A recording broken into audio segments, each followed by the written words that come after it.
Welcome to the Streamlined Solopreneur, a show for busy solopreneurs to help you improve your systems and processes so you can build a business while spending your time the way you want. I know you're busy, so let's get started. There are perhaps two stories that have really shaped my viewpoint on working in the 21st century. The first was the first vacation I took when I was working at the University of Scranton. I landed, and the first app I impulsively check is my email.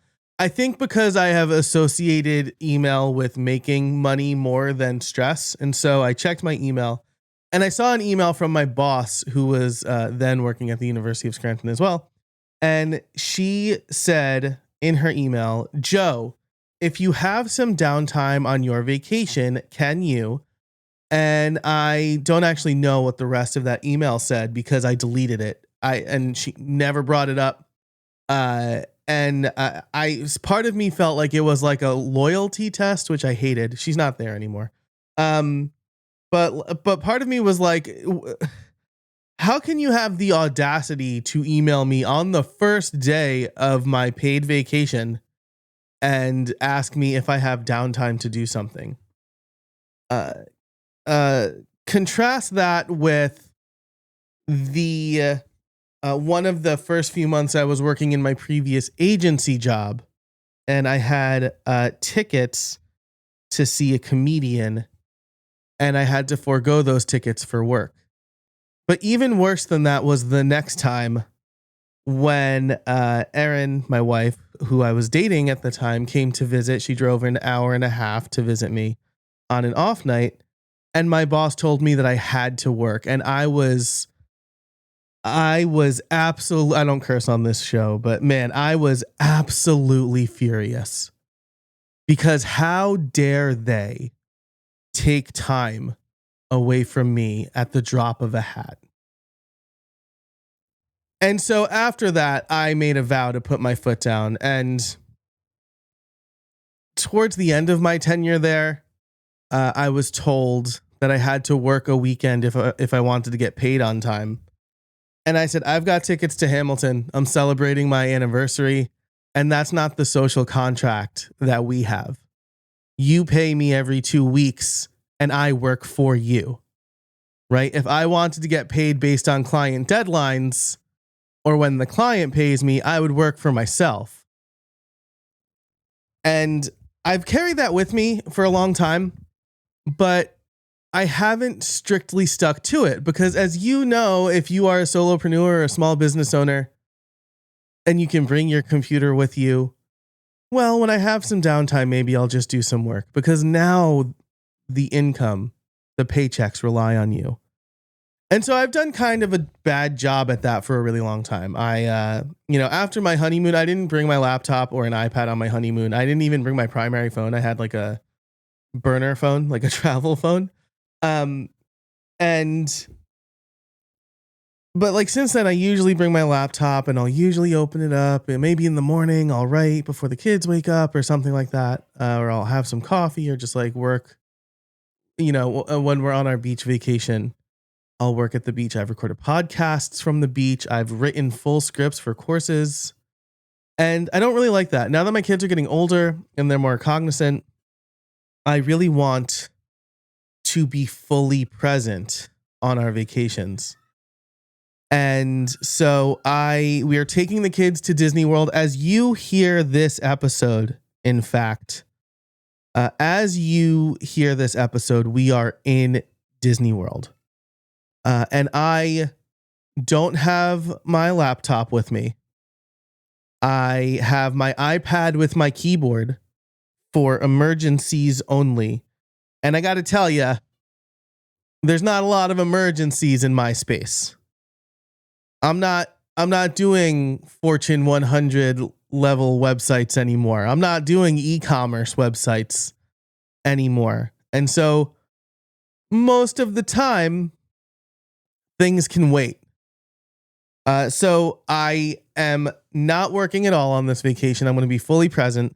And so I thought it would be a good topic to talk about how I'm prepping my business for my vacation. Because as solopreneurs, Something I talk about is putting the right systems and processes in place so that we can work less, but very few of us feel like we can fully step away from the business. And a couple of weeks ago, you heard an episode with Megan Meganson about how solopreneurs can take a sabbatical. And she said, start small. And I think starting a family vacation or any vacation without working for 5 days is a good way to start. So today I'm going to tell you how I'm prepping my business, what I'm doing as far as communication goes, devices, how I'm going to stay present. And when I get back, I'll follow up probably over at Joe's audio notes. So go to notes.casabona.org to get that podcast, because that's like my much more frequent kind of raw thoughts podcast, because I'm usually scheduled a month or so out for these. So if you want the latest follow-up, you can go over there or join my newsletter over at casabona.org/join. You can do that too. But for now, let's actually dive into how I'm preparing my business for vacation. So like I said, I am not bringing my laptop. Let's start here, right? How am I shutting off while I'm there? Because everybody says, oh, well, yeah, I'm shutting off, but they're still checking email and they're still doing this and they're still responding to stuff and this and that. So first, what hardware am I bringing and how is that going to limit me? I'm not bringing my laptop. I am bringing, like I said, my iPad with keyboard for emergencies only. This will work well because it's the 11-inch iPad and I hate working from it. I use my iPad to sketch and write notes and watch stuff, and as a secondary screen and reading sometimes, I guess, though I've been reading on my Kindle primarily. I hate doing any kind of work from it. Sometimes I'll write.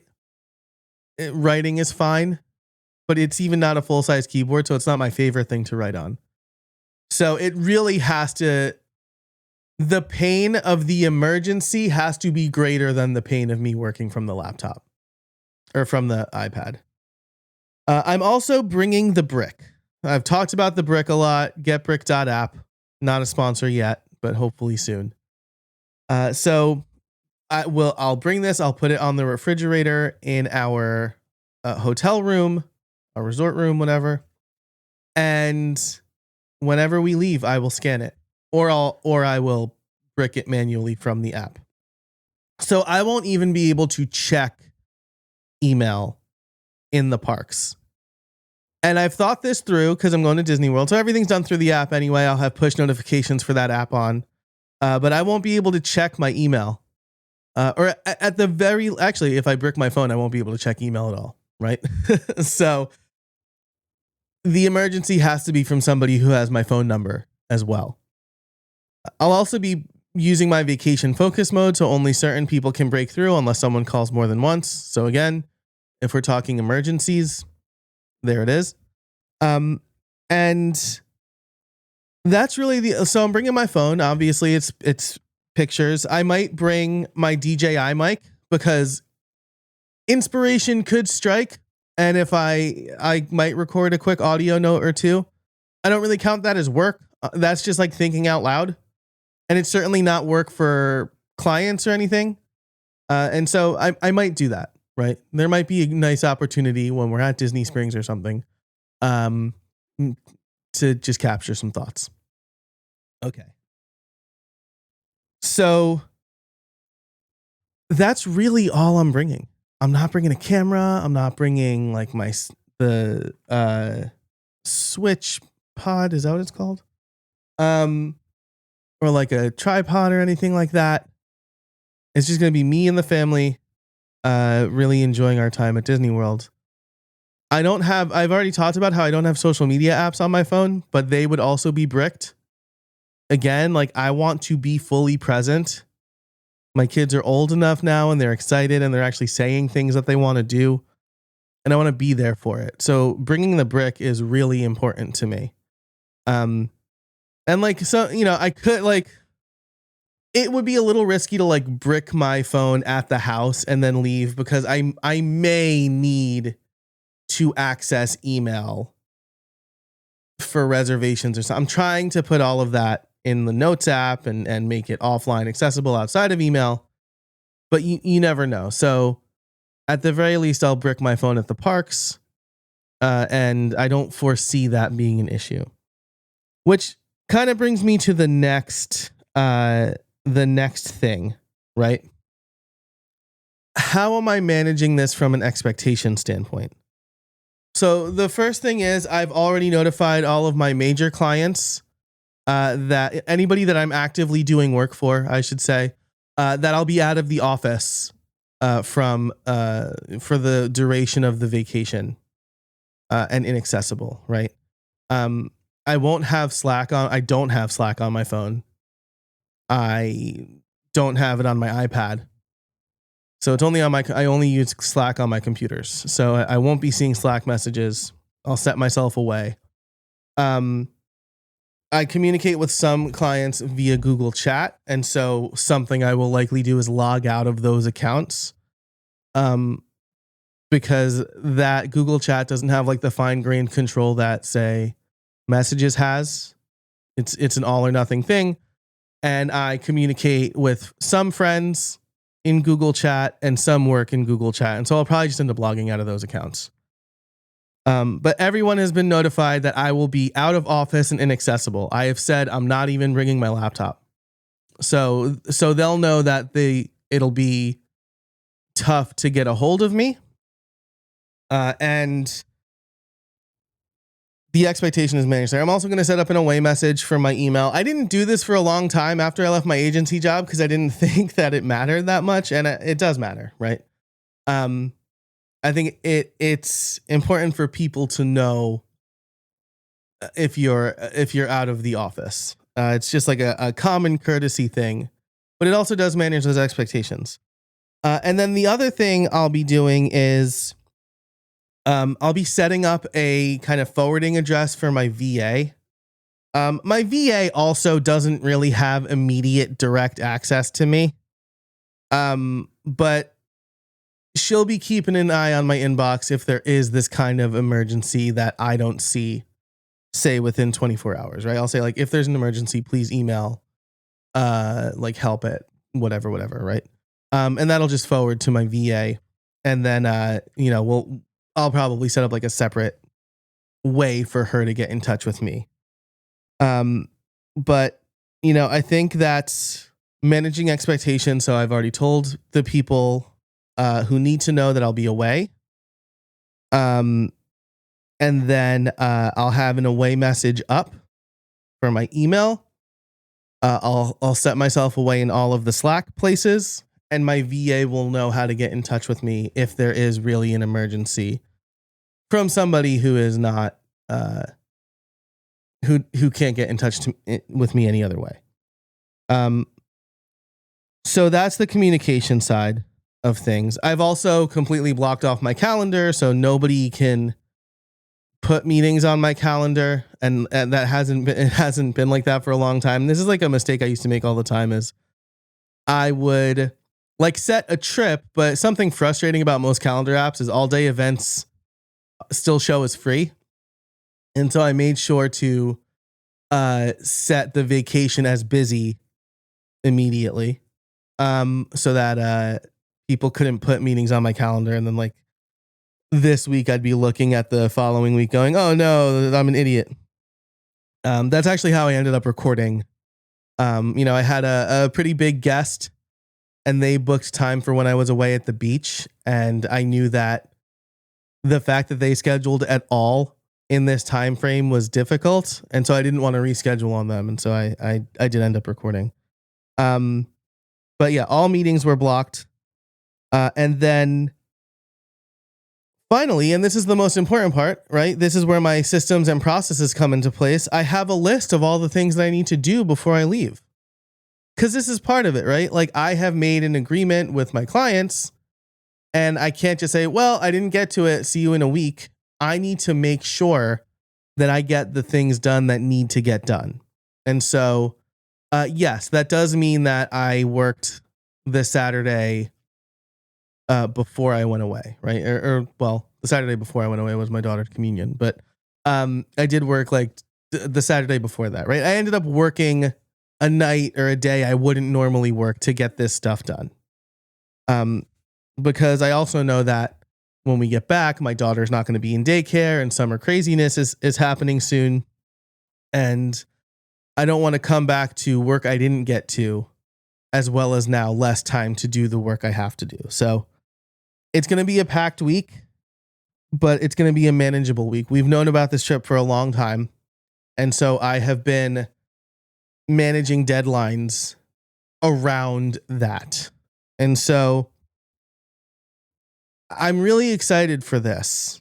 I don't think a lot of business owners or working people in general take enough downtime on their vacation, right? When I tell people I'm not taking my laptop on vacation, I get like, good for you. And like that's not the reaction that I should get. And I know they mean it nice. Like, wow, that's really great. Good for you. Like you shouldn't, right? But like, it should be incredulity that I would even say that, like that it's such a norm, right? They should really be like, of course you're not. Why would you? Right. But a lot of people bring their work on vacation with them. And so this is a trip that the last time we went to Disney, it didn't go the way I wanted it to. And I know my kids were still happy, but 2 of them were really little. And I'm lucky enough to get a second crack at it for a bunch of reasons. And we love Disney. And so like we are going to make it a priority, but my daughter's been asking since we left to go back and she's so excited. And I think the worst thing that I could do is be distracted by work in the happiest place on earth where my kids are going to be so happy and I'm going to be on my phone checking email, getting stressed by something that's probably not as stressful as it needs to be. I don't want that. And so I'm taking a lot of precautions. So to quick recap, not bringing my laptop, bringing the iPad with the keyboard in case of an actual emergency. I'll be on my vacation focus mode most of the time. So the only message I will be seeing, the only notifications I'll really be seeing are from the Disney app. And the MLB, I'll still be keeping tabs on the Yankees and my family and the contacts who I have told my phone, yes, let these people get through to me. Right. That'll be the focus mode. I'm bringing the brick so that I can brick my phone when I leave, when we leave for the parks so that I won't even be able to check my email when I'm at the parks. I'm communicating, or I have communicated my out of office status to everybody I'm actively doing work for. I will be setting an away message in all of the communication channels where people will be expecting me to be. I am letting my virtual assistant know so that she can keep tabs on things and will have like a super secret way to get a hold of me if necessary. I am completing all of the tasks I need to complete before I go away. I have blocked my calendar so that there are no meetings. And the last thing, and maybe the hardest thing for me, is something I'll be practicing up until when we leave, is this willful forgetfulness. I think it's easy to get anxiety about when you start thinking about work.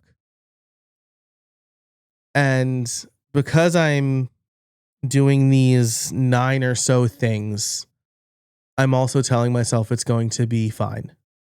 I am not the president of a huge corporation or a company or a country. I'm not even high level management. And the work that I have chosen to do in this stage of my life is by design not mission critical.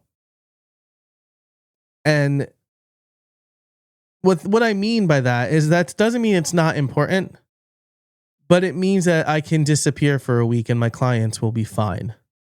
And we've prepped and we've taken precautions in place.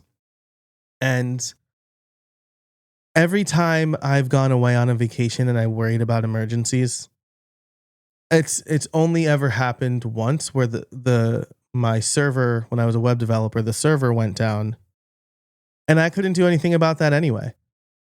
So yes, it would suck if my websites went down while I was away, but that's not going to be something I'm going to be able to handle anyway. That's going to be up to my hosting company to handle.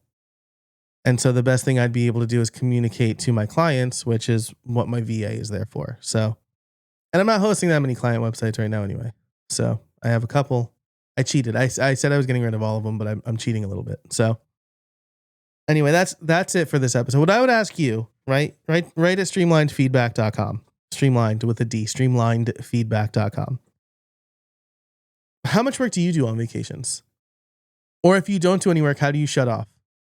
Right? I really want to know, because I think it's one of the hardest things that we can do. And I am driven by family. I want my kids to have a great time. And I love Disney World, and I want us all to be fully present. So how do you stay fully present on vacations, especially if you have your own business? Let me know. Streamlinedfeedback.com. Again, if you want to, I get back the end of this week as you're hearing this. And so if you want to get my thoughts on how I think it went, subscribe to Joe's audio notes over at notes.casabona.org, or you can join my mailing list over at casabona.org/join.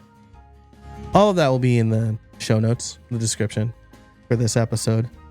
Thanks so much for listening. And until next time, I hope you find some space in your week.